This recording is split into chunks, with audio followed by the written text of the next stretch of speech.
Welcome everybody to the 27th online cultural Majlis. It gives me great pleasure to be hosting our guest tonight, Dr. Suad Amiry, who's joining us from Ramallah. And to introduce Dr. Suad Amiry, it gives me equal amount of pleasure, maybe a little bit more, because it's a personal friend, to have Professor Rochelle Davis, who is Associate Professor of Anthropology at the Center of Contemporary Arab Studies at Georgetown University, and who just yesterday successfully completed her term as the Director of the Center of Contemporary Arab Studies. Congratulations, Professor Rochelle Davis, and you can proceed with introducing our guest, but your friend, Dr. Suad Amiry. Thank you, Sultan, for including me in this and asking me to introduce the wonderful Saad. And I'm sure most of the people on here know Saad very, very well, but I just wanted to open with, I remember the first time I ever sort of was in Saad's presence, and it was in like 1990, and I was in a service going from Ramallah to Beirut, and Saad stopped the service, and the service got very quiet, and everybody was like, oh my God, that's Suad Amiry. And she, of course, is, as you all know, this sort of person of elegance, and she's sort of tall and stately and wonderful. And so she gets into the service, and my memory of her, she chats with everybody, and everybody loves her, and it's like the best service ride ever. But the thing I really take away from it is this incredibly glamorous, elegant, intelligent, accomplished woman is wearing sensible shoes, and I think that's the person I want to be. I want to be this accomplished, intelligent, elegant woman wearing sensible shoes. And so that, I take that with me in my life when I think, what should I do? And I think, do what Saad would do. So I want to now give a formal introduction to Saad that isn't about her shoes. But as I was writing this introduction, it really made me think how Saad has really literally changed the landscape of Palestine. And I think this begins both in her dissertation research and how she thinks about Palestine, but really her work as a founder of RIWAQ. It has re-envisioned Palestinian architectural and cultural heritage in the face of Israeli occupation and destruction, as well as Palestinian pushes for modernity. And the amazing thing about RIWAQ is that RIWAQ is not just Saad's. It is a whole group of people, and all of those people then connect to other parts of the Palestinian population that believe in this vision. Saad's contributions are not just in preserving stones and places as an architectural historian and conservationist, but she has led the RIWAQ team to see these places as lived spaces with histories, but also with places for people to live and people to build their future. And I think of, what has been done in Dhahriya municipality, which has a commercial center, a town square, the municipal service center, a museum, other things that make these places for people to be in and live and build on and to learn and know their histories. And El Khadr Monastery that RIWAQ worked on in Dar al-Balah in Gaza, which also includes a space for children's activities. So it is not just preserving this past, but it's also making this past part of people's present. And then I think one of RIWAQ's most important accomplishments was the 10-year project that was a registry of historic buildings, and their work to really try and create a new law to protect cultural and national heritage. RIWAQ was awarded the Aga Khan Award for Architecture in 2013, the Curry Stone Design Prize in 2012, the Prince Claus Fund, the Qattan Distinction Award, and the Dubai International Award, among many others. And they also participate in biennales all over the world, which is also brings RIWAQ's work outside of Palestine and outside of the Arab world. But as you all know, Saad is not just an architect. She is a writer and a performer, and I think this is going to be the topic of what she does today, is of melding and creating this life that she has so enriched us all with. I dare you to read Sharon and My Mother-in-Law and not laugh out loud. I think I have bought about 50 copies of this book, and I hand them out to everybody I know, including the Dean of the School of Foreign Service and the Provost of Georgetown University. Thank you, Saad, for working on it. Her book, My Damascus, details her family life in the 20th century, and it is such an interesting sort of scandalous discussion of gender and social norms and just life. And then her book, Golda Slept Here, traces Palestinian Jerusalem families, their properties in West Jerusalem amidst Israeli efforts to disappear them and their histories. Her books, Menopausal Palestine, Murad, all position Saad as a premier intellectual and cultural commentator on Palestine today. And we really look forward to hearing her wisdom and wit. So thank you for doing this with us, Suad. Thank you, Rochelle. I think you should continue, Rochelle. You'll do a better job presenting RIWAQ and myself. Thank you so much. Thank you so much, Professor Rochelle Davis. Dr. Suad, I will be sharing my screen. I just want to say thank you to my colleague Reem Khorshid, who recommended that I host you. And thank you also to my colleague Noor Tanir, who has diligently worked over the past couple of weeks to put this beautiful presentation that we are about to see. Some of these slides and images are being seen for the very first time. So it gives me great pleasure to be sharing these slides with you all. Are you able to see what I am sharing now? Yes? Okay. Yes. Dr. Suad, we will be taking a journey through your life, through images and photographs that are absolutely beautiful. It is, I mean, the quality of the photography, the content is also marvelous. Could you tell us who these individuals are in this picture, and who is that cute little girl sitting on the floor? Well, the cute little girl is certainly not me, Sultan. I can assure you that. And this is not a photo of a Napolitan or this is a photo of any family in the Mediterranean, I think, but it happens to be the family of my grandmother and grandfather from my mother's side. This is my Syrian side of the family. And this photo is, my mother is on the right, the second one on the right. The little girl sitting is my cousin, my first cousin, who's now 85 years old. This photo is almost 80 years. And the importance of it is really, it shows us a typical family of Damascus in their house, the Damascene house, and with an extended family. It's the subject of my last book, which is Damascus, that Rochelle mentioned it. And, we always get very much affected on our mother's side, especially that my father's side, who is from Jaffa, the family was totally lost, dispersed in this world. So my anchor to this life was really my mother's family in Damascus. Can you tell us, Dr. Suad, what your grandfather and grandmother did? Sure. My grandfather was a merchant. And my grandmother, who's sitting next to him, is from Palestine, actually. This is about Greater Syria. My grandfather was a merchant who moved very freely in what we call Greater Syria, or in the Arab world, or the Ottoman Empire. And he was a rather successful merchant who toured, from Hijaz. He's half Turkish. So he toured from Istanbul to Hijaz to Cairo, and he happened to come to Nablus and Jerusalem and Haifa. And he did business with the father of my grandmother, who was only 14. And she's from the Arabi, from the Abdel Hadi family, a sort of a known family in the context of Palestine. He meets her when he's around 25, and she's only 14.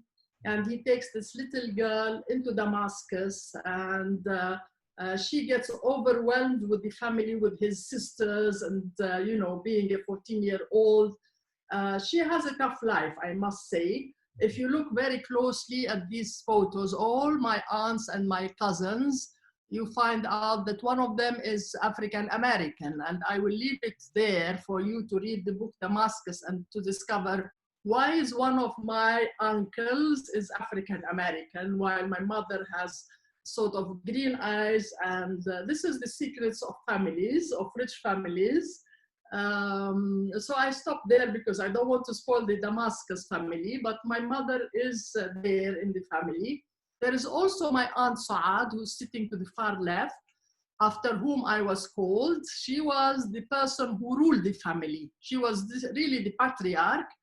I must say that I grew up in a family where women were extremely very strong characters, especially Saad. That's why my mother called me Saad.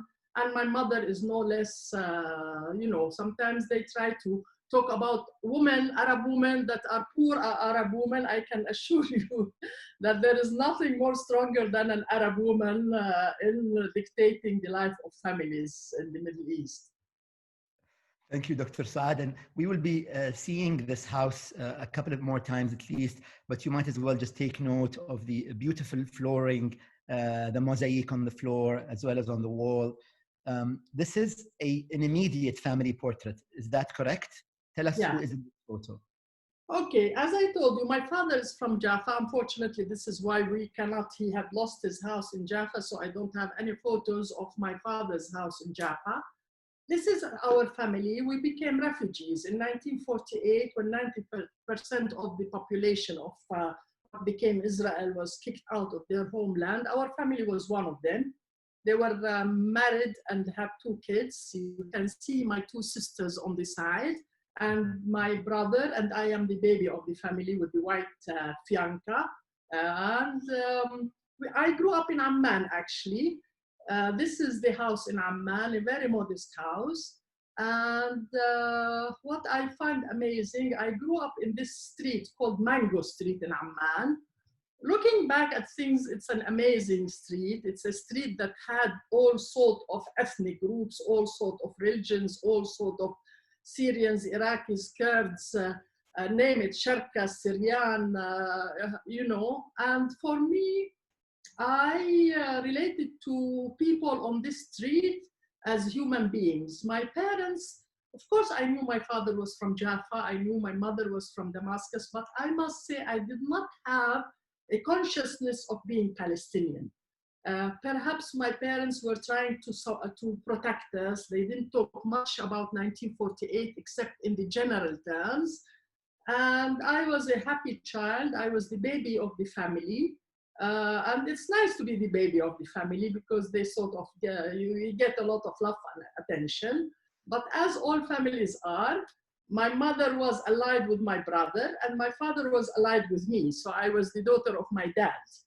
And I think it's very important that maybe men don't realize how important their daughters are, or the love of the father is for a daughter, to give her sort of confidence. All I recall from my dad telling me, you're intelligent, you're beautiful, you're this, you're that.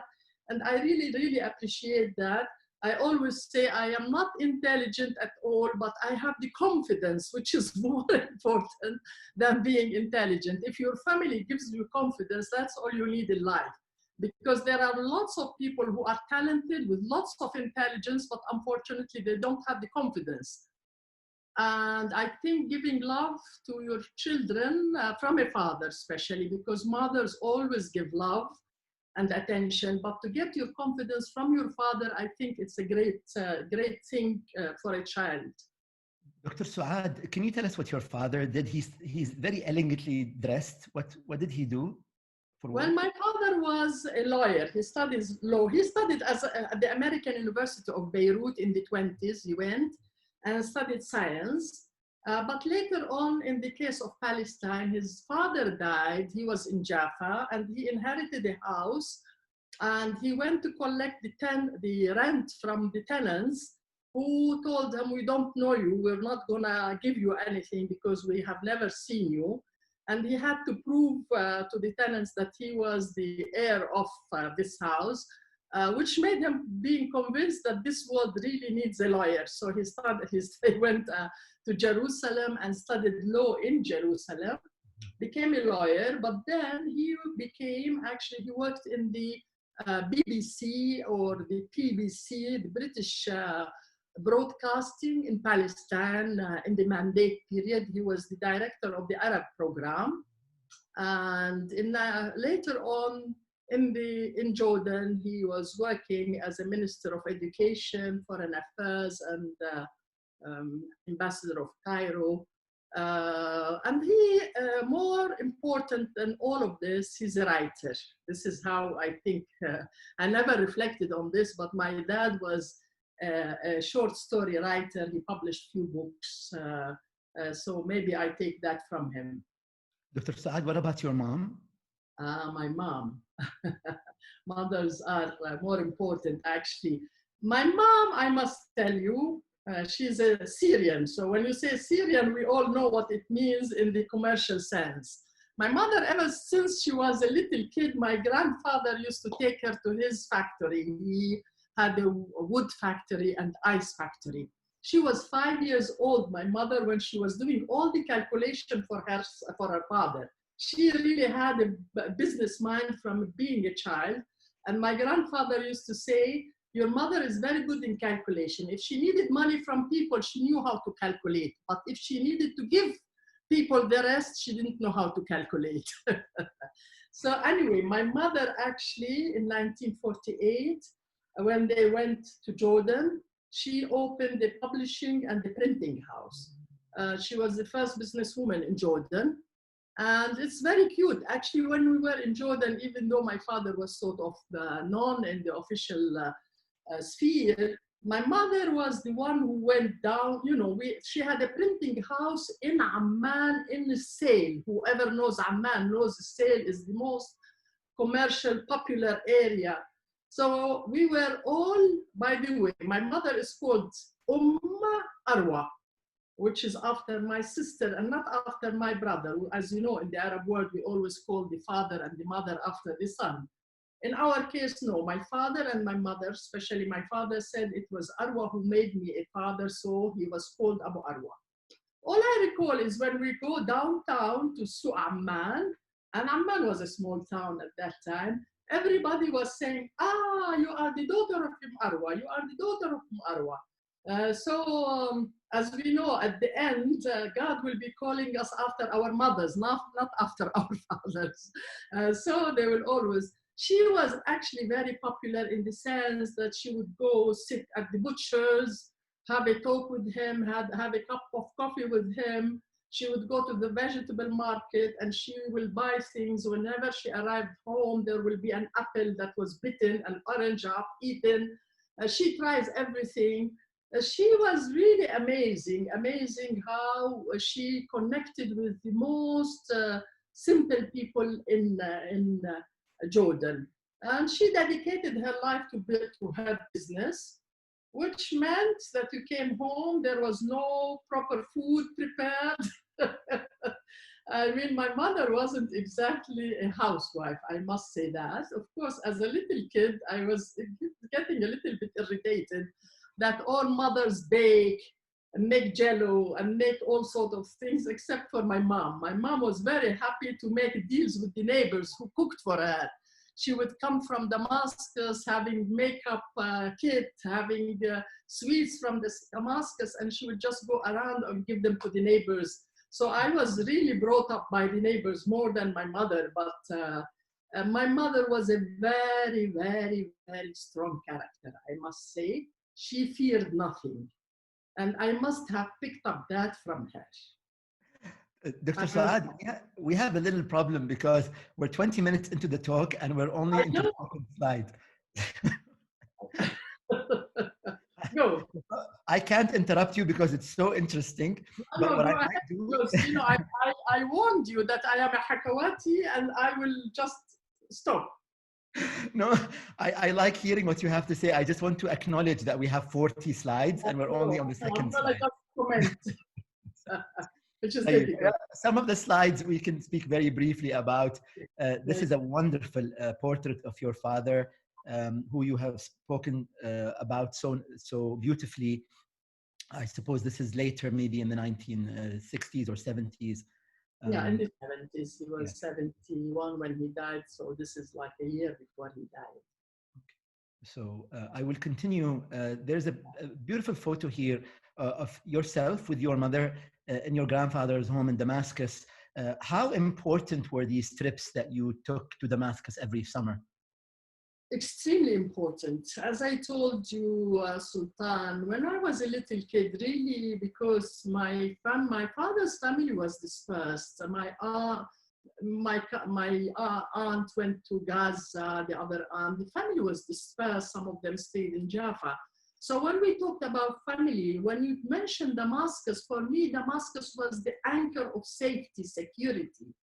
And my mother actually, the beginning of every summer, she would send us to Damascus. And any one of us who have seen Damascus would realize how beautiful of a city it is, how beautiful the Damascene society is, how beautiful these houses. I've never in my whole life, I've traveled a lot, I've never seen more beautiful houses than Damascus. And I always say, well, probably I became an architect because of this house, of this family. Here is my mom sitting in the salon. Here is a funny photo of my aunt sitting and sewing in the summer and the heat of Damascus. So Damascus was very important for me, especially that I spent the first year of my education in Damascus.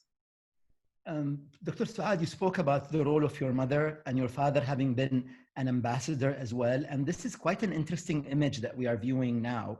Tell us the circumstances of this interesting dinner that your mother is having with Kulthum in Cairo. Well, listen, Sultan, I can't have a short answer for this one. The most important thing in our life as kids was the first Thursday of every month, as Kulthum sang. And my mother was so much enchanted by Kulthum that she would go nuts at the beginning of every Thursday. She would just bring the radio, invite all the neighbors. I mean, it was like we were in Cairo attending the event. And I tell you this very shortly. My Kulthum came to Baalbek sometime in the 60s or late 50s, 60s, I think. And my mother bought all of us, including I, which I was like maybe 8 years old. And that day, her uncle died, her favorite uncle died. And she pretended she did not hear about the death of her uncle. She said, shh, let's all run into Baalbek, pretend we haven't heard. And then when we come back, we will pretend that we know that my uncle died. This is how my mother loved Kulthum. So when we were in Cairo, my father was the ambassador there. All she cared about is to be with Kulthum in any opportunity. This was one of the opportunities where she managed to have a lunch at Kulthum's house. And this photo is, we take pride in it, I must say. It's a lovely photo. Thank you so much for sharing that story. Here we see you visiting on the left, the Archaeology Museum at a very young age. What was a 14-year-old girl doing in the Archaeology Museum holding, is that a newspaper or a book? It's a newspaper. To tell you the truth, I am amazed myself that I'm holding a newspaper. This is my cousin from Amman, and we are in the museum in Damascus. And I must have taken interest in architecture and archaeology quite recently, at a young age. But I haven't realized it until you showed me this photo. I have forgotten about it.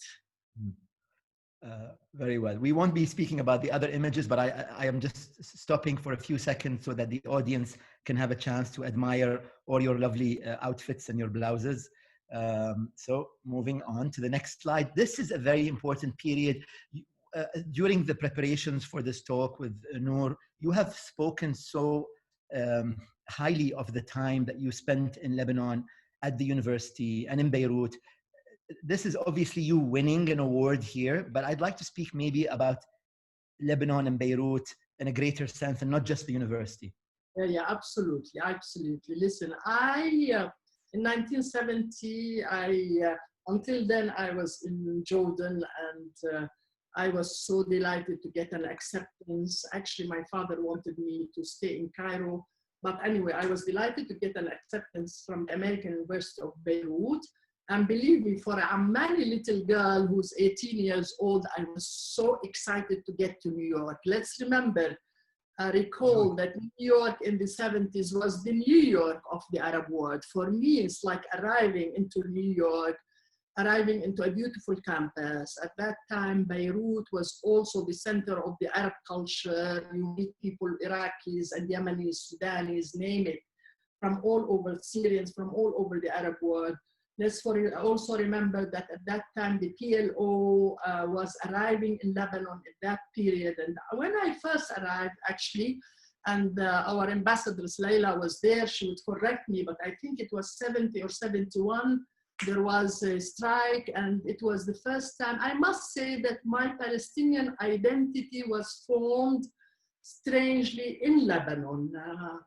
But also because I always had no identity, probably. I wasn't very strong neither on nationality nor on religion, I must tell you. When I arrived to Beirut, they asked me what religion. I knew, of course, that I was Muslim because my father was Muhammad, but when he asked me if I was Sunni or Shi'i, I had no clue. I had to call my father to ask him. And anyway, Beirut at that time really was an eye-opener. Meeting all these people, being political, cultural, the country is beautiful, swimming, having handsome boys, running in the fields. I mean, it was, you know, listen, I have studied at the American University of Beirut in Michigan and Ann Arbor, or Edinburgh. Whenever somebody asks me, where did you study? I will only say American University of Beirut. It stamps you, that university and that city. And Beirut is in my heart, I must say. It gave me a lot, like many others. Here I am, okay, I tell you this, or we pass, Sultan? I think we should continue. Obviously, what's important is that you're winning. This is what's important. So we can continue. You did mention Michigan, and this is a photograph that you took in the US in 1978 with a very famous Syrian comedian, actor, Dureid Laham.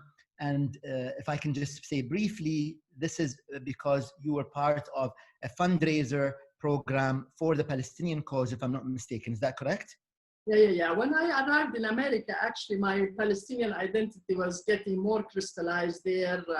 You know, you get to America and then you become very conscious of being Arab, being Palestinian. And there was something called the Najdi, the Palestine Aid Society, helping refugees in Lebanon. And one of the events was inviting celebrities such as Dureid Laham. So he came, and he was a wonderful person, not only funny, but really he's a very nice human being. And there is my sister, Anan, and other friends there. Thank you, Dr. Suad. We move now to another period of time of your life when you moved back to Jordan. I can't distinguish which is the teacher and which is the student here. I can't either. Listen, my mom, this is me teaching at the Department of Architecture in Jordan in 78 and 79. And my mother used to beg me, as you can see, I am almost a tomboy. And my mother used to beg me to wear skirts. She says, for God's sake, wear a skirt so they know who is the teacher and who is the student. So now looking at the photo, I think some of the students look older than me. So she was right. Dr. Suad, can you tell us very briefly about the makeup of your class? Were there any female students? Was it an all-male classroom? How was the teaching environment? Actually, it was a new college. When I arrived, they were almost my age, as the photo shows. There were a lot of female students. Many of them have become quite prominent. I can mention Nadia Habash, who's probably with us now, who had become an architect. I can mention Soha Khamis, who is now the manager of in Qatar, the manager of the stadium for the football. I don't know what we call it. Many of them have become either professors, but I have a close relationship with them until now, actually. Many of them came from Palestine, obviously. So I am very proud of them.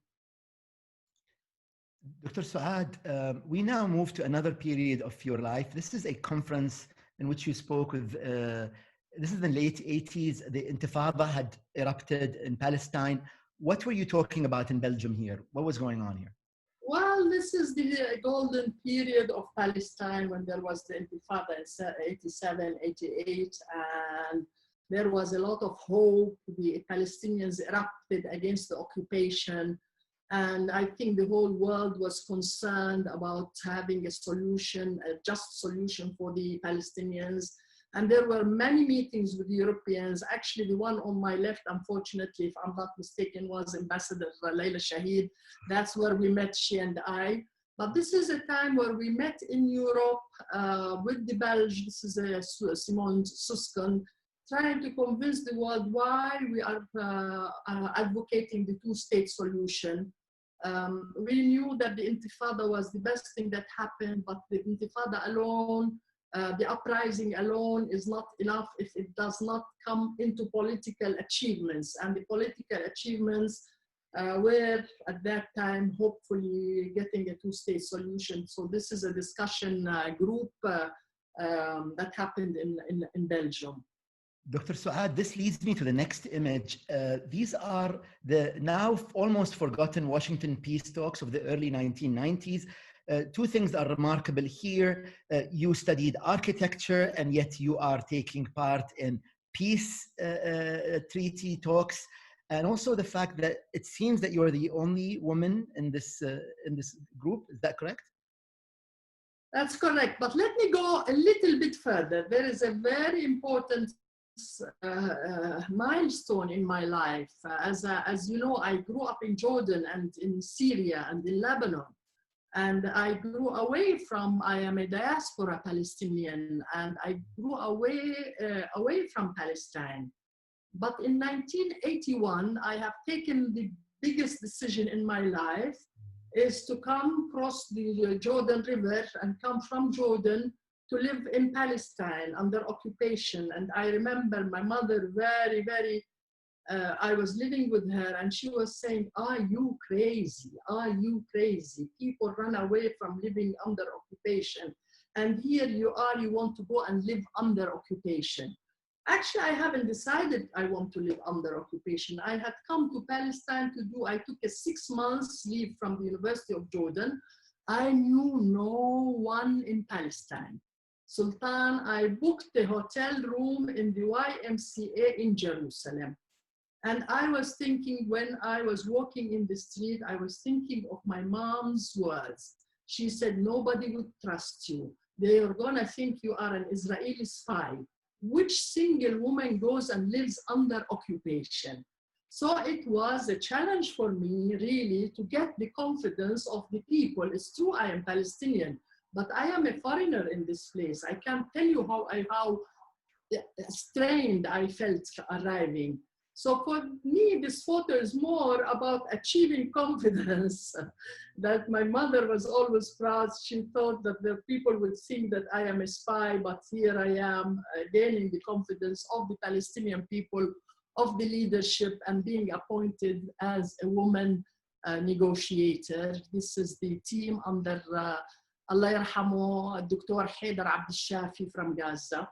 And I was the only negotiating woman in the State Department. That doesn't mean that there weren't other women like Hanan Ashrawi, who was the spokeswoman, or Zahira Kamal, or Penny Johnson, who were in the background.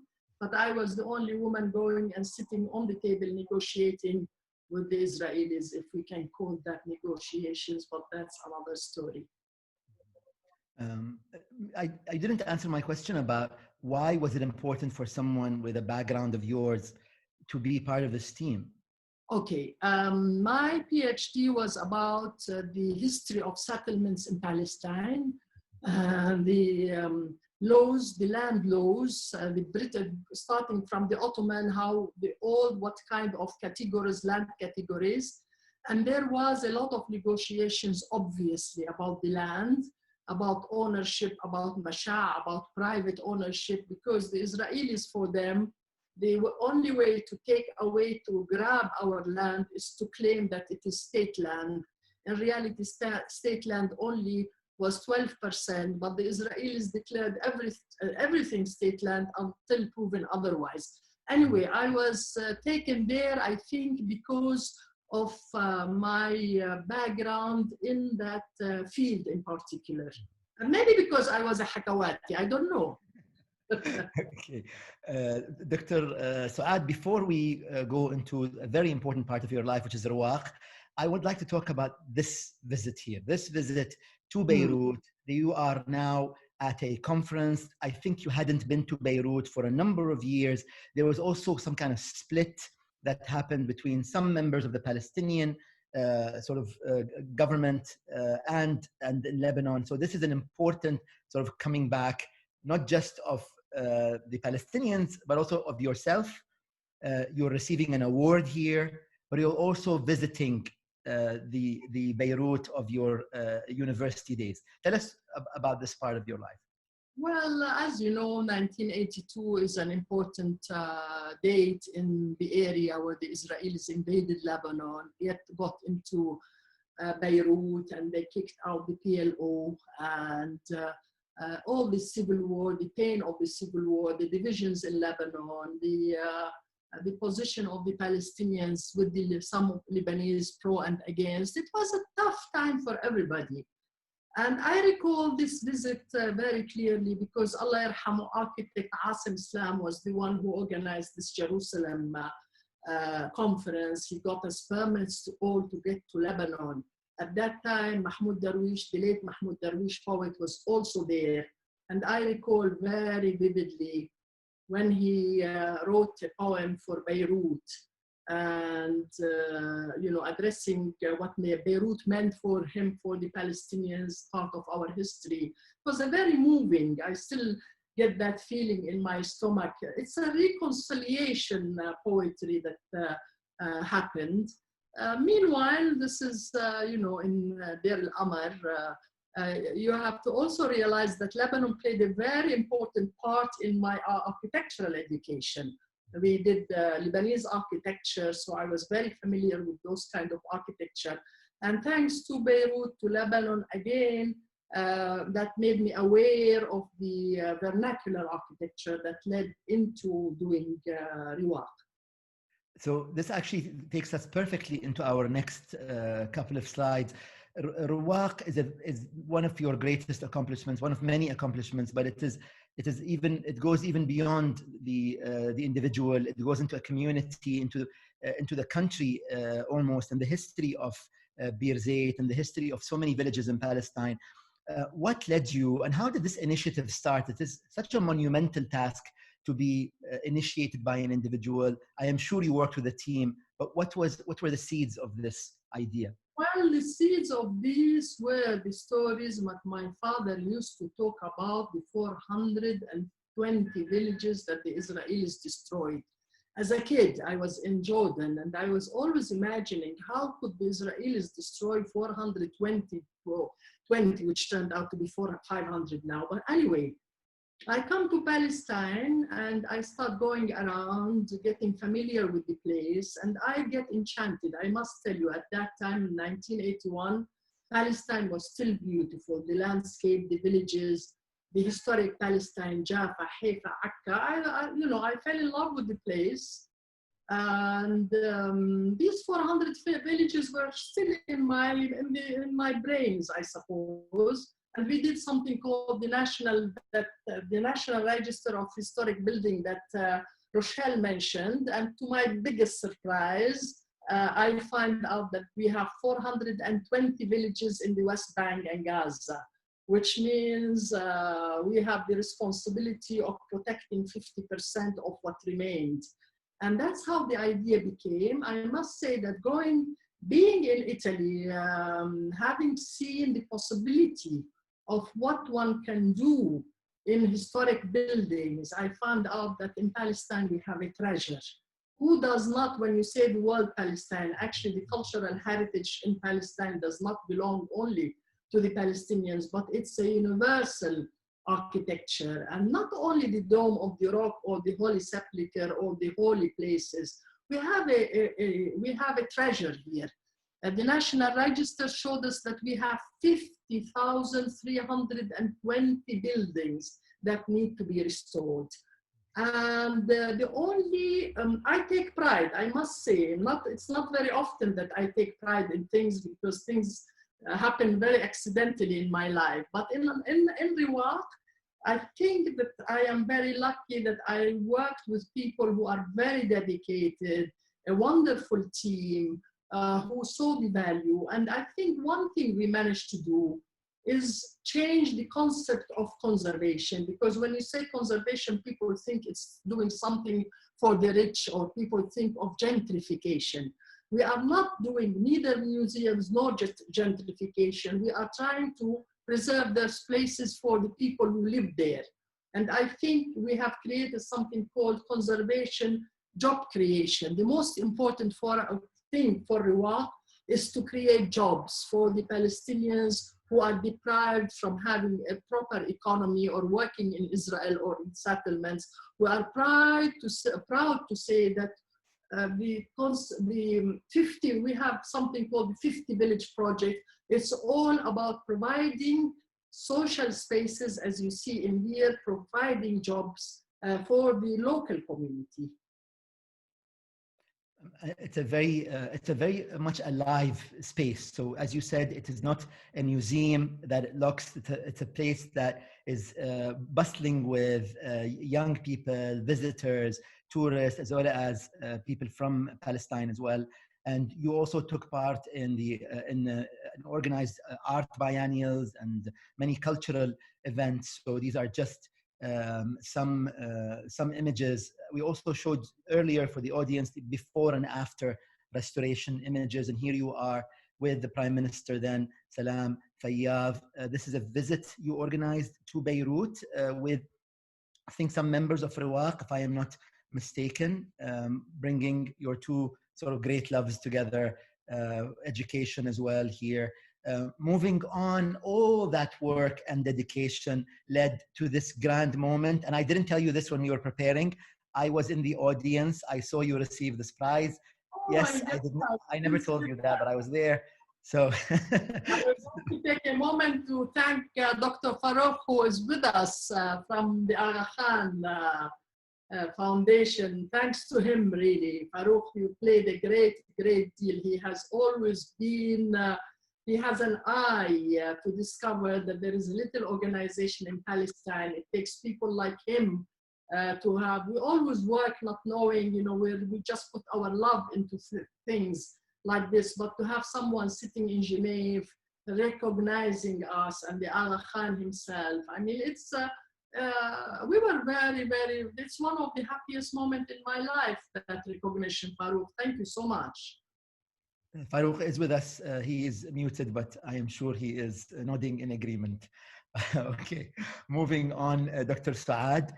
Dr. Saad, we now move to a different part of your career, although they overlap, but this is this part of your life where you are a very accomplished writer and author. You sort of channel your Hakawati sort of mode into text and words.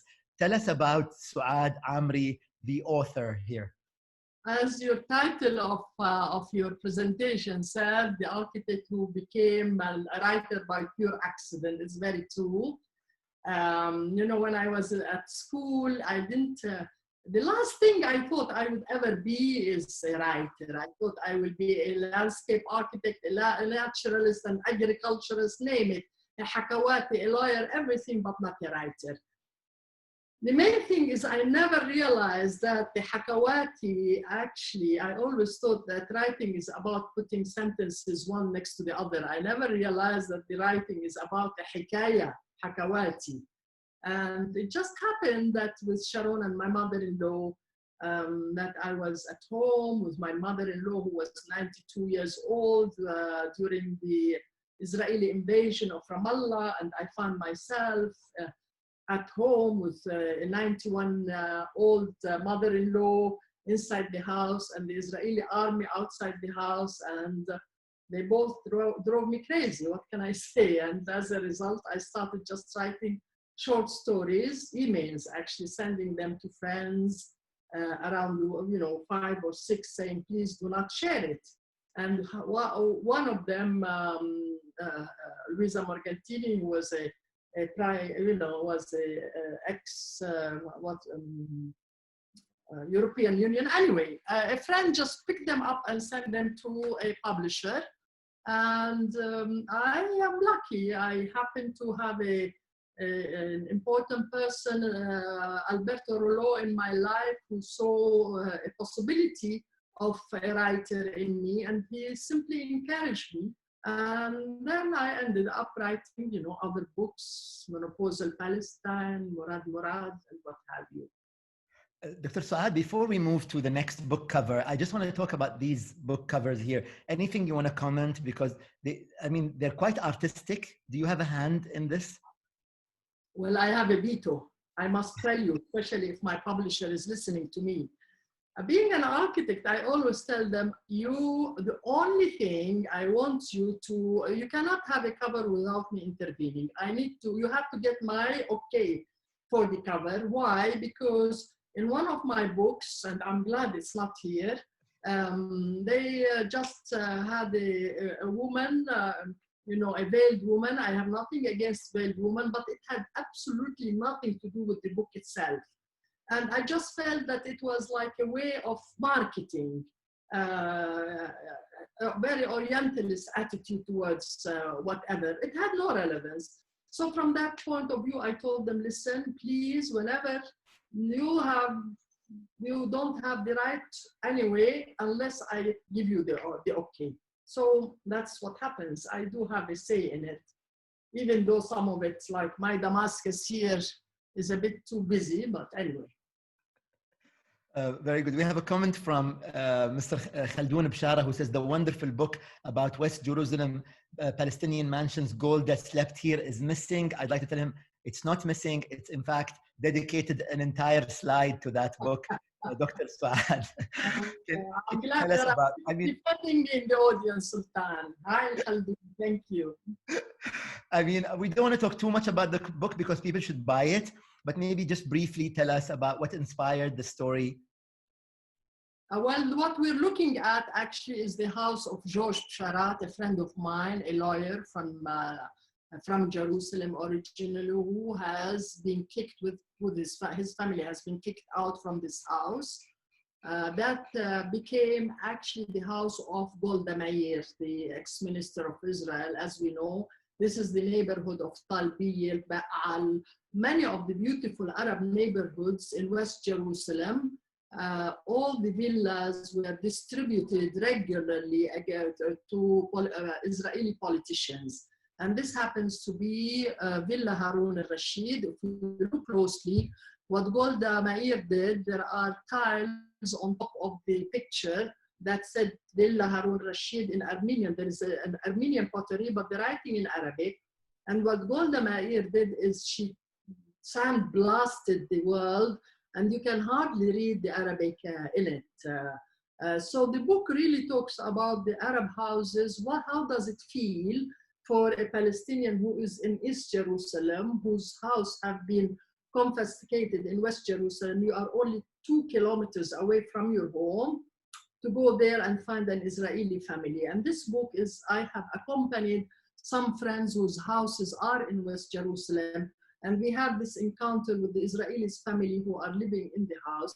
And it's rather sad, because we Palestinians talk about the loss of a country, but I think we should talk about the loss of homes, of families, of neighborhoods, of gardens, of the sea, of the shops, of the hospitals, of the boats, of the animals, of the kitchens, living room, carpets, pianos. That's what we lost. We lost our existence.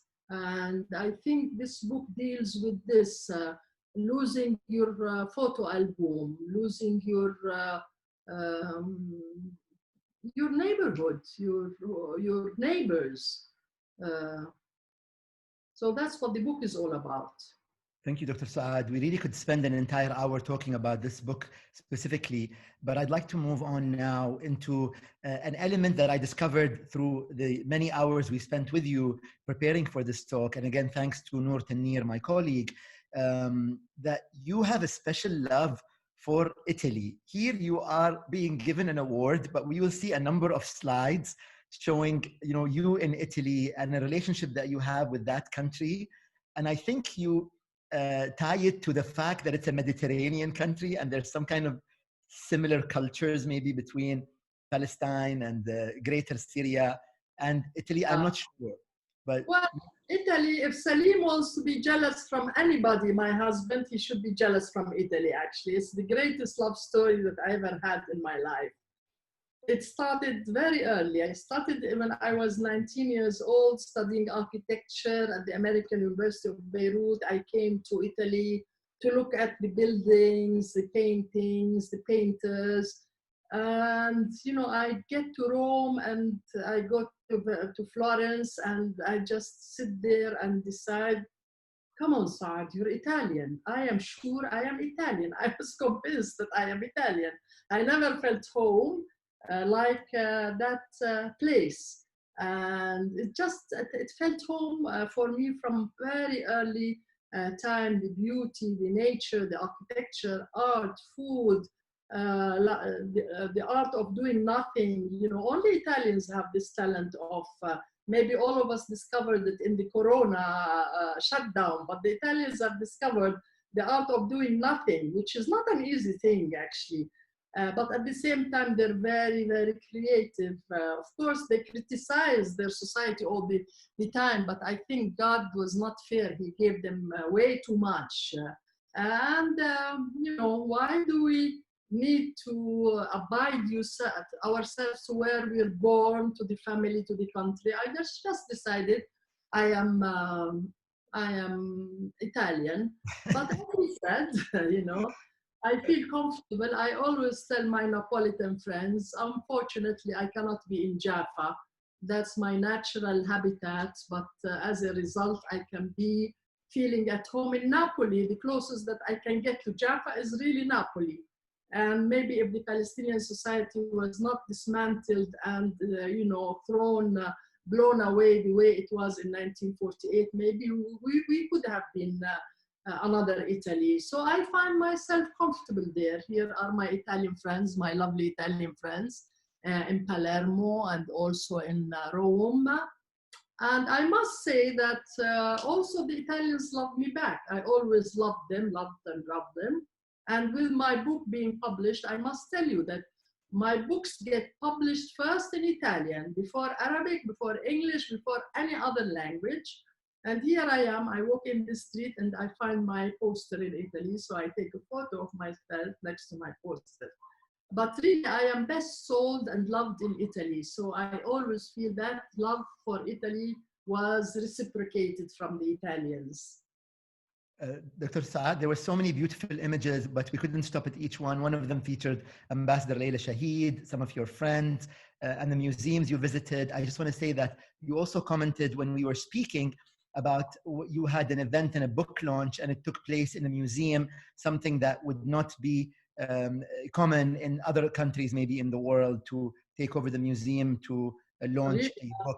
Twice I find myself, you know, under a picture of Fiore della Francesca. You know, in America, you can't even come close to a photo. And in Italy, you find yourself sitting under, you know, one of the most important painters. So the Italians also, art is very much part of them. They don't make a distance between you and that photo.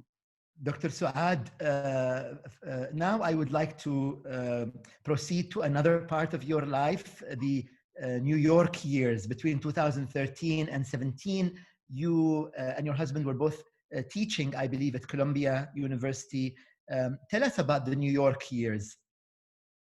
Well, as I told you, Lebanon was my first New York. When I quit being the director, and this is something I'd like to just mention very closely, that RIWAQ has this tradition of not having a director for the rest of their life, not being the president for the rest of your life. You just move very peacefully and give dictatorship or leadership to others. So when I stopped being the director of RIWAQ, and Khaldoun Bshara and Fidat Touma became the directors, I decided it's high time for me to spend some time in America and out or in New York.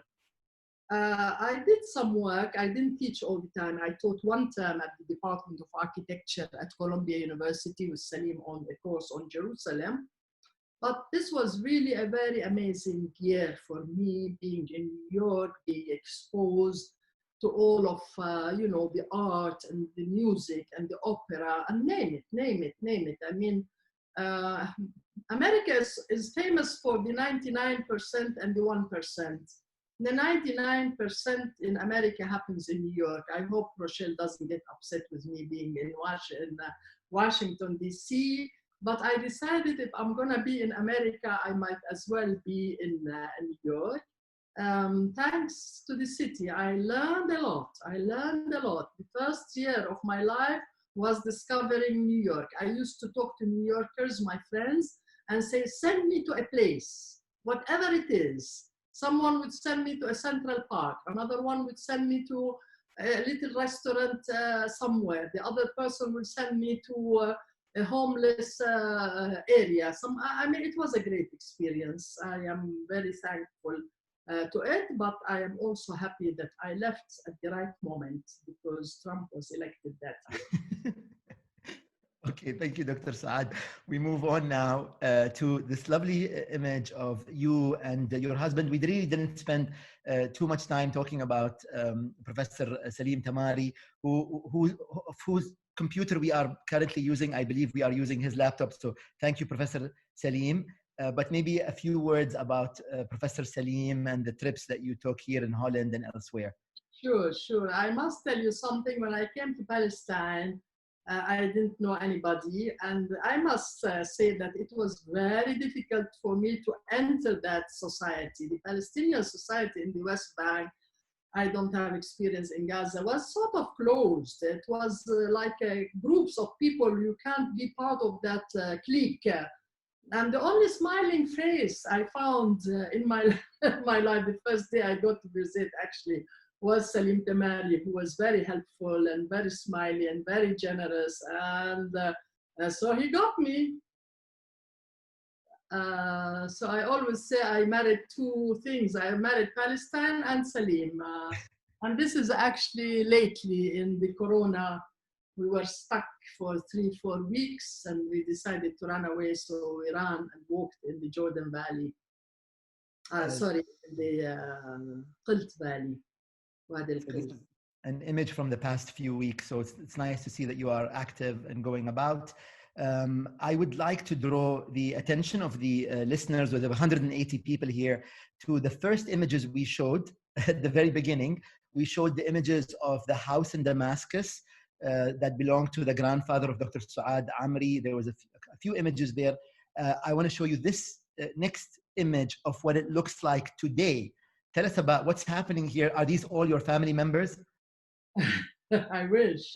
Actually, if they were still alive on a Friday, they would probably be like this. But no, fortunately or unfortunately, like most mansions, at the end of the day, the people living in it, they get old, they disappear.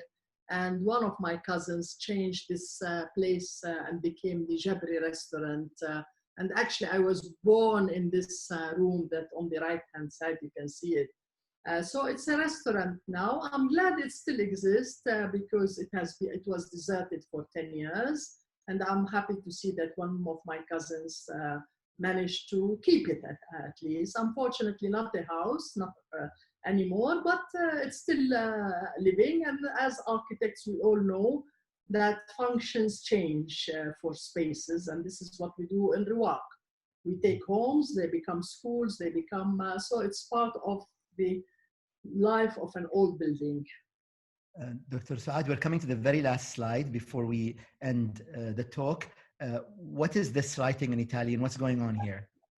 Listen, this book actually came out today, as we are talking.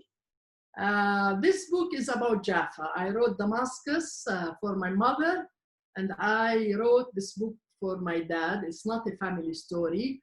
It's a storia di un abito inglese e di un mucca ebrea, which is the story of an English suit and a Jewish cow. And actually, it's a novel based on a true story of two elderly people from Jaffa. The Shams is is 85 years old. It's a love story between Shams and Subhi. Subhi now is around 88 years old. It's a love story. It's a story of an English suit. Subhi is a mechanic and a poor boy, but he's a very clever mechanic. And as a result of doing a good job, he was given an English suit as a reward. And the story of the English suit is the story of Palestine. It's the story of love. It's the story of what could have happened in Palestine had it not been occupied and destroyed. So it's a story, it's a true story. I interviewed these two people and their stories are just amazing, especially the woman herself. I can tell you, Sultan, something. We really, truly don't know what happened in 1948. I was surprised myself listening to this lady, this woman. The tragedy of her life is beyond me. But at the end, it's a love story, and I hope, but I'm very happy that it came out today, actually. By complete coincidence, Dr. Suad Amiry, this brings us to the end of our talk today.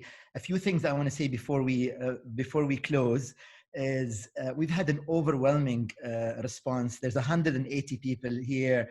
We've had many more people who registered, which show you that there's a great deal of interest in what you are doing. This is a word of encouragement, I suppose, from all of us.